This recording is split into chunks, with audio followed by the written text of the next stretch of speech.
번쯤 다 보셨으리라고 생각하고, 또 연말 성탄절에 가까우면 배너나 십계는 우리 TV에서도 꼭 해주는데, 아직까지 배너나 십계를 시청하지 못하신 분들이나 또 접하지 못하신 분들은 연말에 시간을 내어서 배너나 십계를 한번 꼭 보시면 나름 신앙에 도움이 될 거라고 저는 생각합니다. 배너는 여러 번 봤지요. 그런데 이 배너의 스토리는 동일한 스토리를 가지고 있어요. 어떤 스토리를 가지고 있느냐?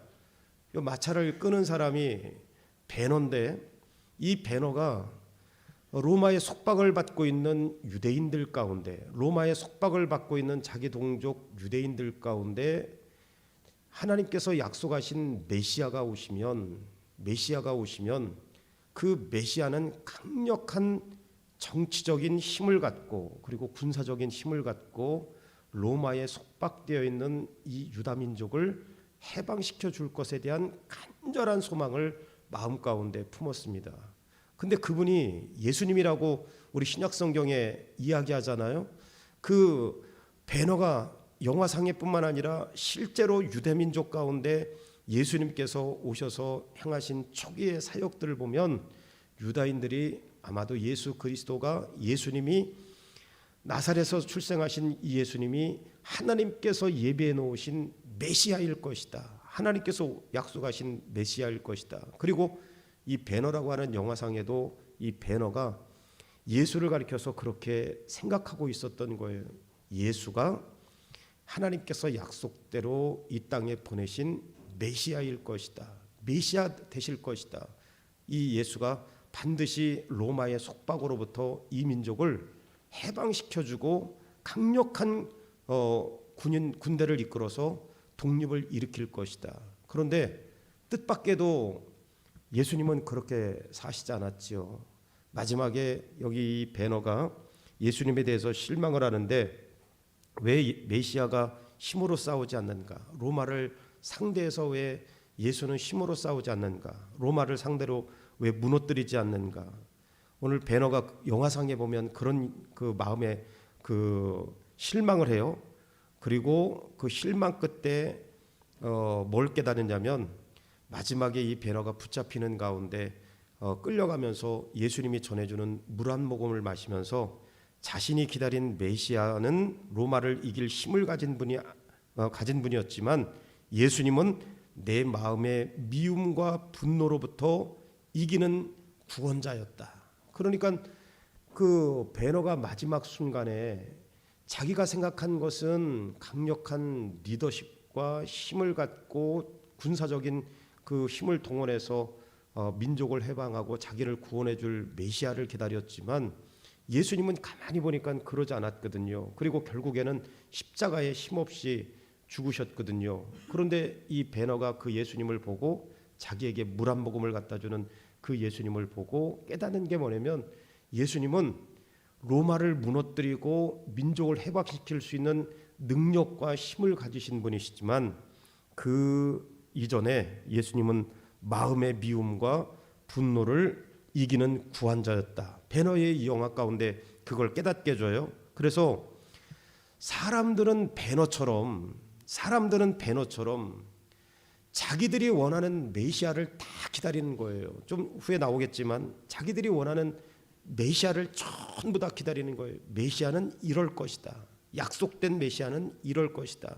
이사야, 미가, 다니엘, 그리고 구약 성경에 예언된 메시아는 이런 분일 것이다. 자기들이 생각한 메시아를 다 기다렸는데, 기다린 그 메시아가 자기들이 원하는 대로 오시지 않았을 때 실망하죠. 오래전에 그 경험이 하나 있는데, 요 부천에 가면 아주 유명한 그 만두집이 있어요. 두미 만두집이라고 유명한 만두집이 있어요.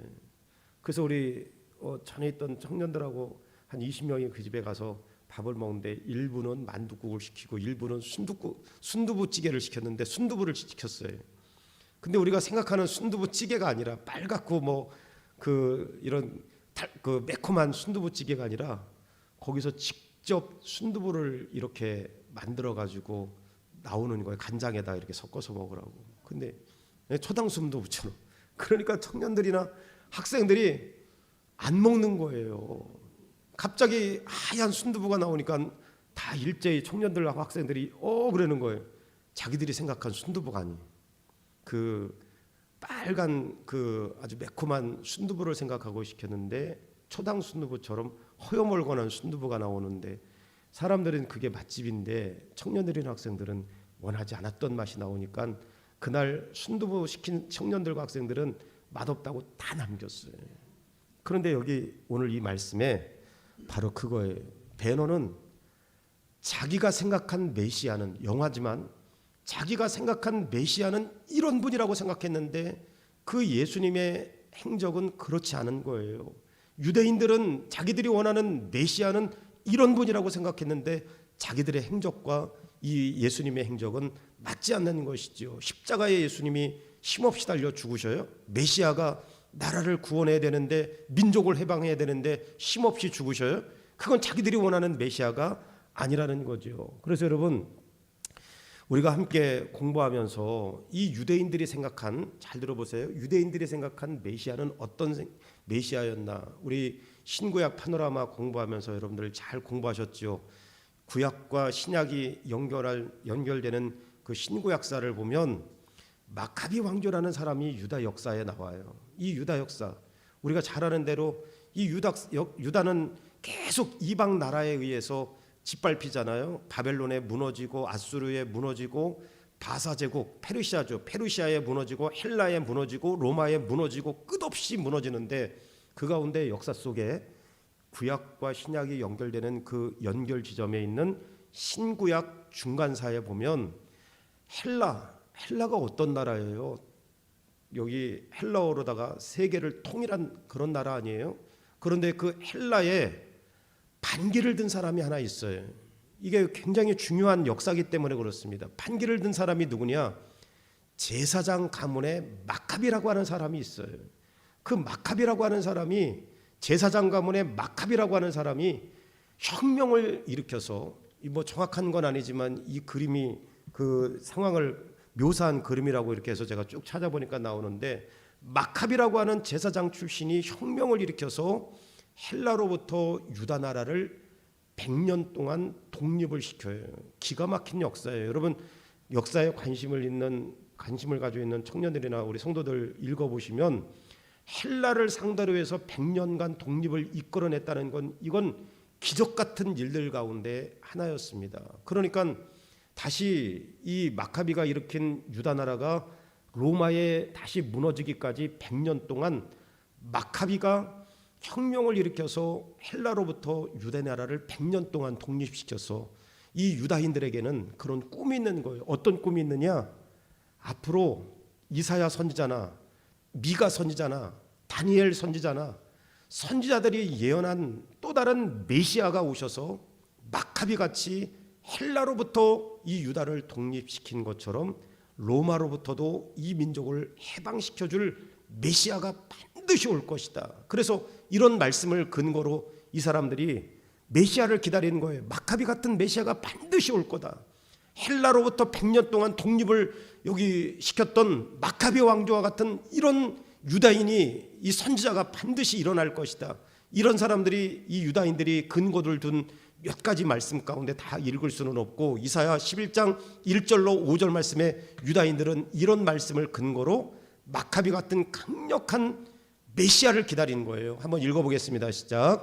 이새의 줄기에서 한 싹이 나며 그 뿌리에서 한 가지가 나서 결실할 것이요, 그 위에 여호와의 영 곧 지혜와 청명의 영이요 모략과 재능의 영이요 지식과 여호와를 경외하는 영이 강림하시리니, 그가 여호와를 경외함으로 즐거움을 삼을 것이며 그의 눈에 보이는 대로 심판하지 아니하며 그의 귀에 들리는 대로 판단하지 아니하며 공의로 가난한 자를 심판하며 정직으로 세상에 겸손한 자를 판단할 것이며 그의 입에 막대기로 세상을 치며 그 입술의 기운으로 악인을 죽일 것이며 공의로 그 허리띠를 삼으며 성실로 그의 몸에 띠를 삼으리라. 여러분, 유다인들은 이사야 11장 1절로 5절 말씀을 근거로 해서 마카비 같은 메시아가 올 것이라는 간절한 소망을 가지고 있어요. 그래서 이 당시에 1세기 당시에 모든 유다인들은 메시아 사상을 가지고 있었습니다.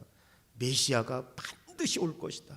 누구라도 어린아이로부터 어른에 이르기까지 누구라도 유다인들은 마카비 같은 메시아가 이사야 11장 1절로 5절 말씀을 근거로 이와 같은 약속의 말씀을 근거로 반드시 메시아가 올 것이다. 반드시 이 민족을 독립시킬 메시아가 올 것이다. 그게 일명 메시아 사상이에요. 누구나가 다 메시아를 기다리는 거예요. 그 중에 하나 오늘 우리가 읽었던 누가복음 2장 25절부터 38절 읽어보면 경건하고 하나님 앞에 그 경건하고 신실했던 시몬과 그리고 60년 동안 성전을 떠나지 않고 성전에서 구원자 예수 그리스도를 기다렸던 안나 선지자도 그 중에 한 사람으로 메시아를 기다린 사람 중에 하나였습니다. 그런데 중요한 것은 대부분 성령이 오시기 전에 기다렸던 메시아는 성경에서 예언했던 메시아가 아니라, 메시아라는 말은 구약의 히브리어 표현이고 신약은 그리스도예요. 구원자라는 말이에요. 여기 메시아라는 말과 그리스도라는 말은 똑같은 거예요.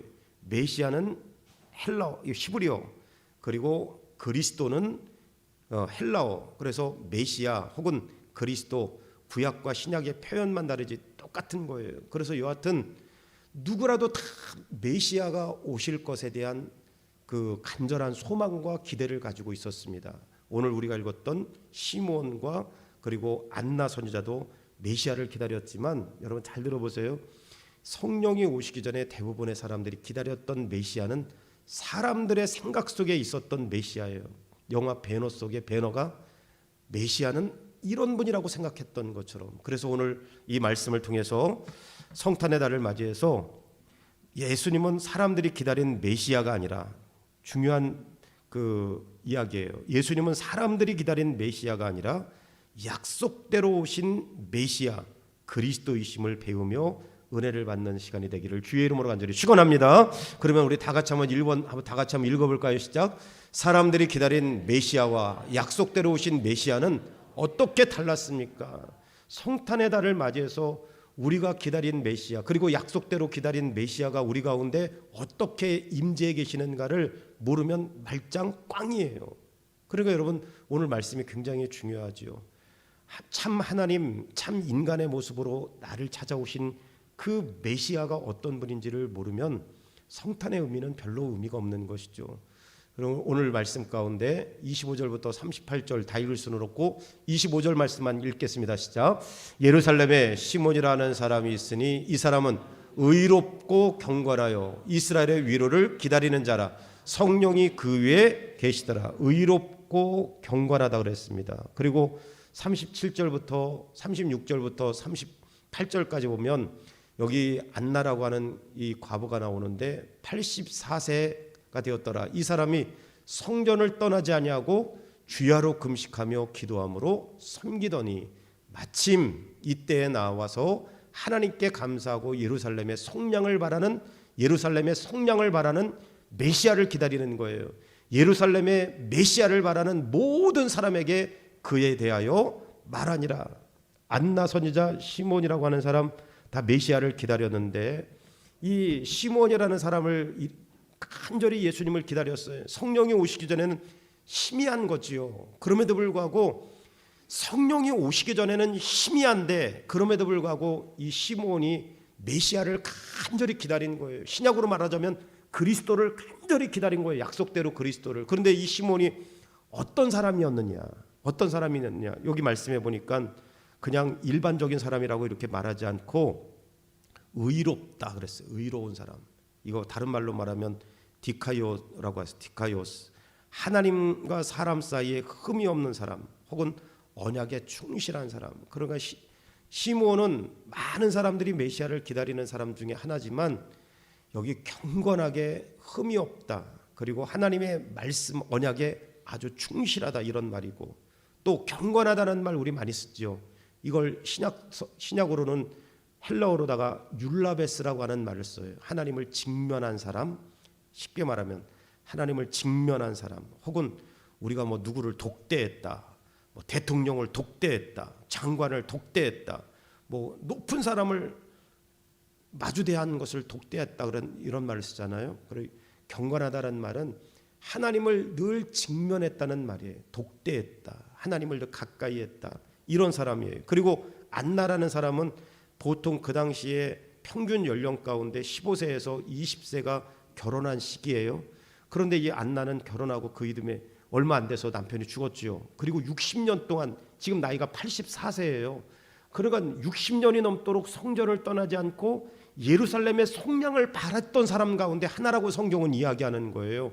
시몬은 매일같이 말씀 안에서 하나님과 독대했던 사람이고, 그리고 안나 선지자는 60년이 넘도록 오늘 같은 개념은 아니지만 성전을 떠나지 않고 하나님께서 메시아를 보내줄 것을 간절히 기다린 사람 중에 하나라고 이야기해요. 그런데 그 약속대로 오신 메시아를 간절히 기다렸는데, 왜냐하면 하나님께서 왜 메시아를 그렇게 기다렸냐면 하나님께서 약속해 주셨기 때문에 그렇습니다. 뭘 약속해 주셨느냐?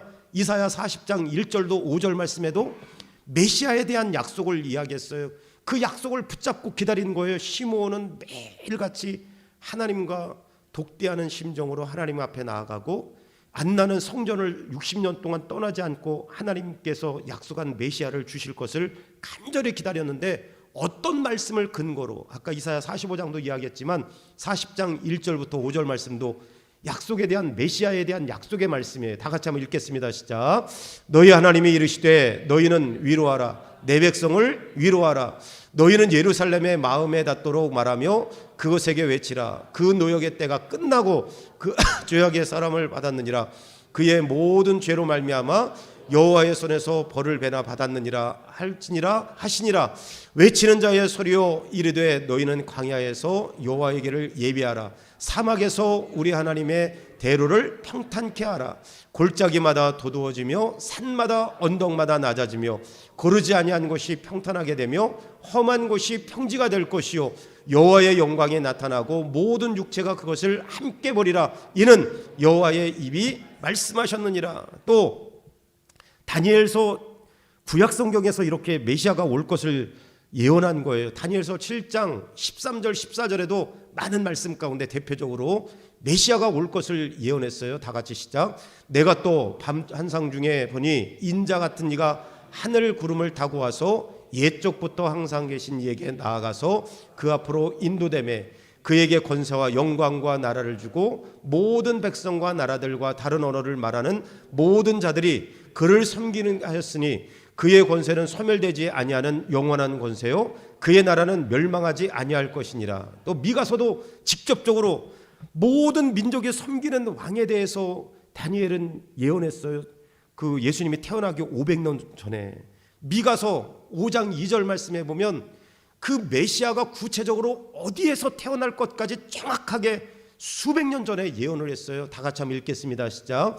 베들레헴 에브라다야 너는 유다 족속 중에 작을지라도 이스라엘을 다스릴 자가 내게서 내게로 나올 것이라. 그의 근본은 상고의 영원의.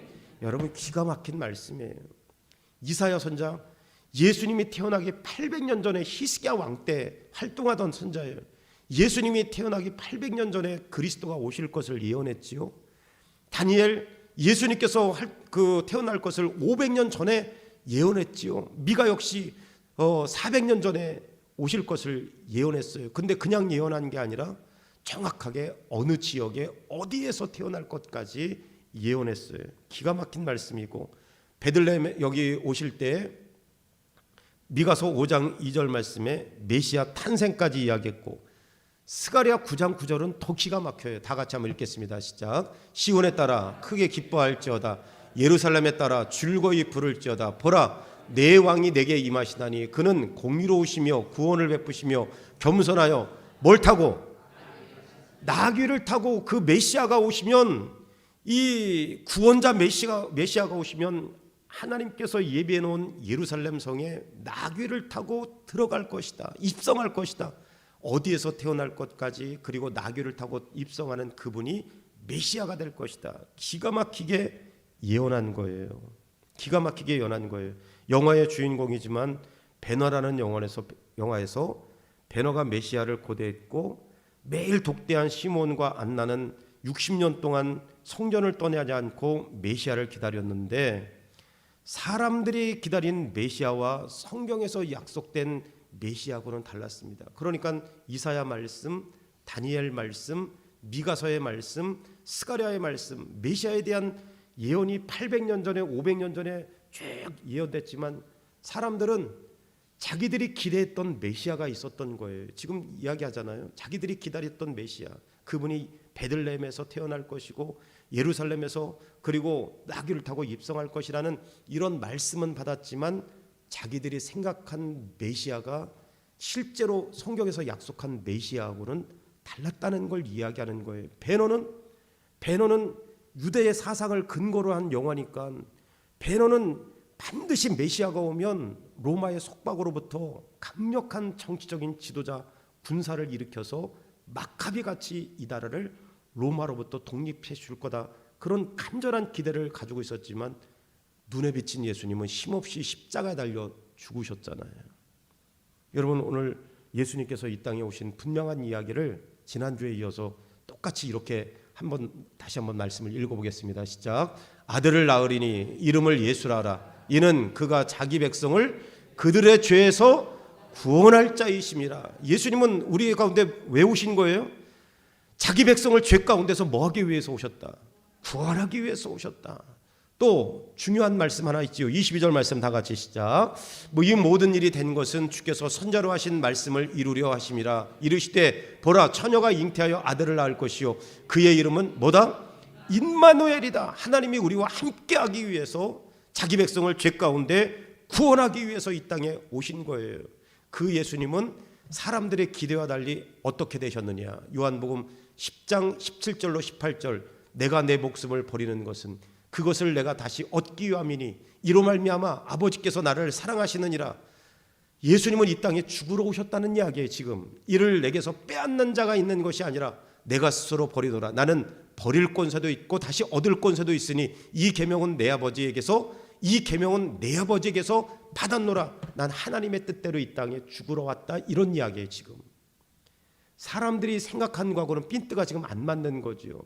이 사람들이 생각한 것은 정치적인 메시아가 올 거다, 강력한 군사력을 이끌 수 있는 리더십을 갖춘 메시아가 올 거다. 그런데 예수님은 나 죽으러 왔다, 이게 내 아버지에게서 받았다. 사람들이 생각한 메시아하고 성경에서 약속된 메시아하고는 달랐습니다. 여러분, 우리가 잘 아는 대로 제자들까지도 메시아를 오해해서 뭐 했죠? 마가복음 9장 34절, 그들이 잠잠하니 이는 길에서 서로 누가 크냐 하고 tranh 논했다. 예수님에 대해서, 메시아에 대해서 오해했기 때문에 제자들마저도 예수님께서 예루살렘 들어갈 과정 가운데 예수님이 정권을 잡으면 누가 더 큰 자리에, 높은 자리에 앉을 거냐, 예수님의 제자들도 이것 가지고 싸웠다니까요. 마가복음 10장 37절에 여짜오되 주의 영광 중에 우리를 하나는 주의 우편에 하나는 주의 좌편에 앉게 하옵소서. 나는 우하고 나는 좌하고 누가 더 높은 자리에. 그러니까 3년 동안 따라다녔던 제자들까지도 메시아를 지금 오해한 거예요. 메시아는 정권을 잡을 것이다. 메시아는 정치적인 힘을 갖는 그런 분이다. 메시아는 그 강력한 군사를 일으켜서 로마의 속박으로부터 이 민족을 구원해 줄 거다. 여러분, 그래서 오늘 이게 1세기 당시에 그릇된 메시아 사상을 가지고 있던 유대인들을 이야기하려고 하는 게 아니라, 그러면 이 말씀을 오늘 성탄의 달을 맞이해서 우리에게 적용한다면 오늘 우리 주변에 하나님께서 약속하신 메시아를 기다리는 신앙보다 우리들이 원하는 메시아를 생각하는 사람들이 훨씬 더 많습니다. 옆 사람 한번 보세요. 당신 아니냐고 한번 물어보세요. 당신. 여러분, 성경에서 약속된 메시아를 기다리는 것보다 우리가 생각한 그리스도, 우리가 원하는 하나님을 기다리는 게 훨씬 더 많다는 거예요. 지금 이야기했던 건 성경의 이야기고 역사적인 이야기를 이야기하고 제자들의 이야기를 했고 영화 속의 배너를 이야기했지만, 오늘 그 사람들의 문제가 아니라 오늘 우리들이 기다린 메시아, 그리고 약속대로 오신 메시아는 어떤 분인가에 대해서 오해하는 분들이 훨씬 더 많습니다. 대부분의 사람들이 자기 목적, 잘 들어보세요. 대부분의 사람들이 자기 목적, 대부분의 사람들은 믿지 않는 사람들을 이야기하는 게 아니라 대부분의 그리스도인들이 자기 목적, 자기 욕구, 자기 소원, 자기의 원하는 바를 이루기 위한 메시아를 기다리는 사람들이 훨씬 더 많아요. 훨씬 더 많아요. 훨씬 더 많습니다. 그래서 20세기 최고의 신학자인 한 사람 중에 제임스 패커 목사님은 하나님을 아는 지식에서 이렇게 이야기했어요. 오늘 성도들도 유대인들과 마찬가지로 자기 필요를 해결해주는 예수만을 찾기 쉽다. 그러나 참된 신앙은 예수님을 따르는 자리로 우리의 욕망이 변화되는 것이다. 여러분, 옛날 이야기가 아니라는 게 이야기하는 거죠. 팀 켈러 목사님이 이렇게 이야기했어요. 요즘에 많은 책으로 이미 고인해졌지만 많은 책 가운데 많은 성도들에게 영향을 주는 팀 켈러 목사님이 그의 책에서 이렇게 이야기했어요. 예수님을 통해 원하는 것을 얻는 것이 신앙이 아니라, 의미가 있죠. 예수님을 통해 자기가 원하는 것을 얻는 게 신앙이 아니라 예수님 자신을 얻는 것이 신앙이다. 성도는 예수님을 수단으로 삼지 말고 목적 그 자체로 바라봐야 한다. 의미 있는 말씀을 책 가운데 하셨죠. 여러분, 오늘 이게 왜 1세기 당시 유대인들의 모습이겠어요? 예수님을 기다리고 예수님의 탄생을 축하하는데 다 딴 생각하고 있어. 순두부찌개가 나오는데 청년과 학생들은 자기가 늘 익숙했던 빨간 그 매콤한 그 찌개를 생각한 거예요. 근데 실제로 나온 것은 허여멀건한 초당 순보 같은 게 나오니까 전부 다 실망하고 안 먹어. 그리고 수저를 놨어요. 자기들의 입맛에 안 맞니까. 이게 여러분 입맛에 대한 이야기예요. 베너는 죽도록 자기가 싸웠는데 예수님은 십자가에 돌아가셨어요. 그러니까 내가 생각한 예수가 아니라고 생각했어요. 오늘 많은 그리스도인들이 내가 원하는, 사람들이 원하는 메시아를 기다릴 경우가 굉장히 많습니다. 오늘 그런 사람들에 대해서 성경은 뭐라고 이야기했냐면 7장 마태복음 7장 24절 그때 내가 저희에게 밝히 말하되 내가 너희를 도무지 알지 못하니 불법을 행하는 자들아. 여러분, 성경에서 누구를 불법을 행하는 자들이라고 말씀하냐면 약속대로 기다리는 메시아를 원하지 않는 사람을 가리켜서 뭐라고 말씀하냐면 내가 너를 도무지 알지 못하노라. 불법을 행하는 자들아.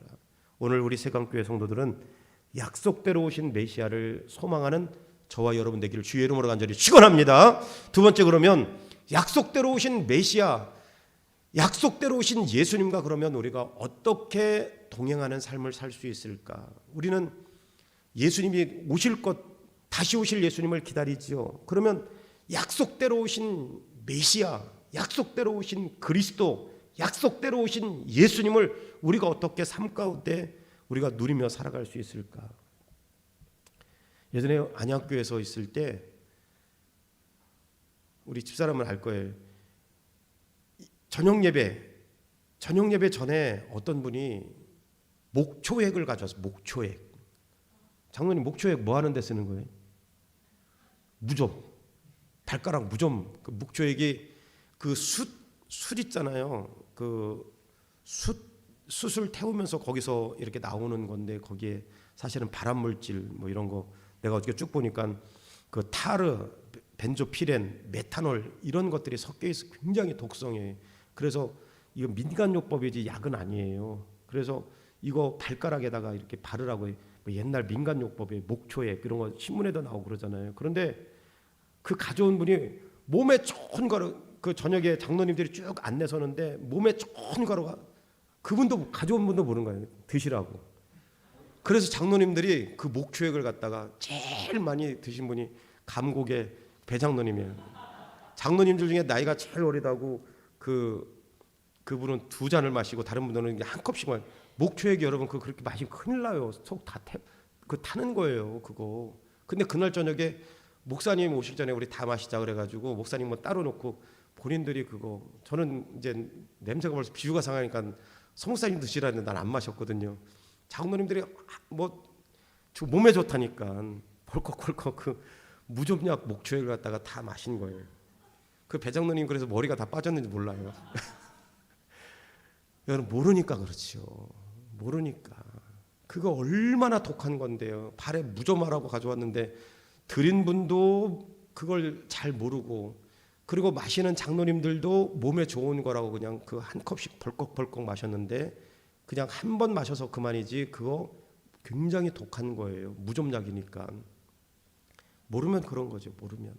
후배한테 그 이제 그 풀 옵션 된 카니발을 예전에 샀어요.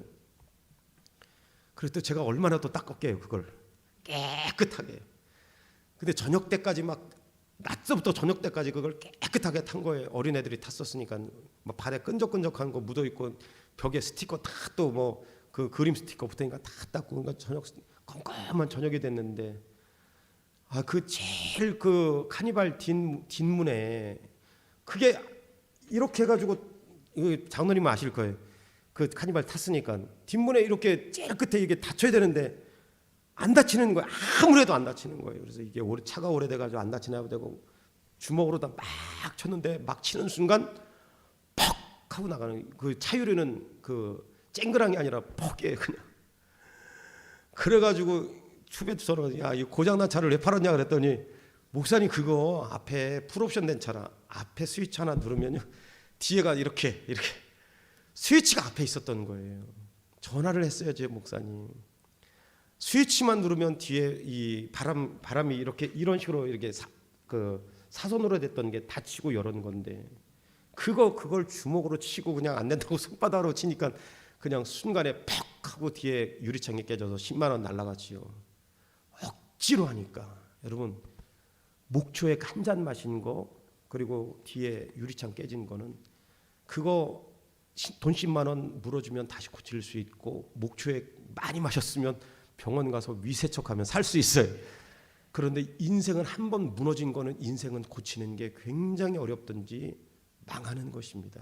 오늘 여기 말씀 가운데 인생은 해프닝으로 끝나지 않는 거예요. 여러분 창문이 박살나고 또 목초액 마시는 건 이렇게 해결되지만 성경은 이렇게 이야기해요. 다 같이 한번 데살로니가후서 1장 8절로 9절 말씀을 다 같이 한번 읽겠습니다. 시작.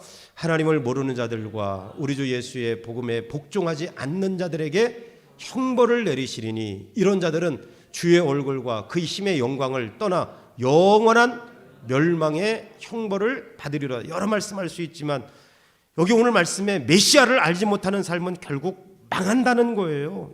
영원한 형벌이 있다는 거예요. 목초액 잘못 마신 것, 차유리 잘못해서 깨진 거 이거 10만 원이고 한 번 위세척하거나 뭐 이렇게 좀 그 소갈이라면 해결될 수 있는 문제지만 우리가 약속대로 오신 메시아, 약속대로 오신 그리스도를 믿지 않으면 성경은 다른 표현이 없어요. 그건 멸망이다 이렇게 이야기해요. 멸망이다. 20세기 최고의 복음주의자로 꼽히는 존 스터트 목사님이 그리스도의 십자가라는 그의 대표적인 책에서 이렇게 이야기했어요. 예수를 알지 못하는 것은 십자가를 알지 못하는 것이며 십자가를 거부하는 삶은 결국 자기 죄의 무게 아래 멸망하는 것이다. 십자가를 모르는 사람은 결국 그 사람이 사장으로 살았든지 회장으로 살았든지 교수로 살았든지 의사로 살았든지 뭐 유능한 뭐 어떤 일을 하는 사람이든지 뭐 착실한 사람이든지 건강한 사람이든지 깨끗한 사람이든지 선한 사람이든지 예수 알지 못하면 전부 다 어떻게 된다? 멸망이라고 성경은 꼭 집어서 이야기해요. 타협이 없어요. 여러분 오늘 성탄의 계절에 많은 사람들이 혹은 심지어는 그리스도인들마저도 성경에서 약속된 메시아 그리스도가 아니라 자기들이 원하는 그리스도를 기다리면서 뭐 흥분돼 있고 뭐 노래 부르고 난리 버거지를 치지요. 그런데 우리 세강의 교회 성도들은 이런 계절에 다시 한번 내가 약속대로 오신 메시아를 추구하고 약속대로 오신 그리스도와 내가 동행하고 있는 삶을 사는가. 모르면 멸망이라고 했는데 오늘 다시 한번 그리스도를 아는 지식, 복음을 아는 지식, 하나님을 아는 지식으로 충만해져서 약속대로 오신 그리스도를 메시아를 내 마음 가운데 모시고 삶으로 내 삶이 하나님의 약속의 은혜로 충만해지는 성탄의 계절이 되기를 주의 이름으로 간절히 축원합니다.